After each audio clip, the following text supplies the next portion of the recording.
How to configure iPhone 16e to require password for AirPlay in iPhone 16e.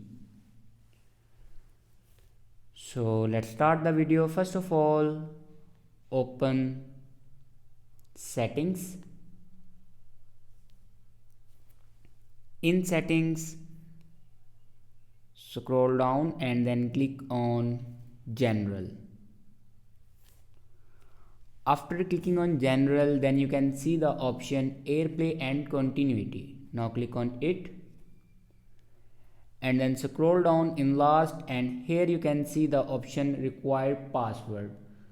Now here you can turn this button on and enter new AirPlay password. Now here enter your new AirPlay password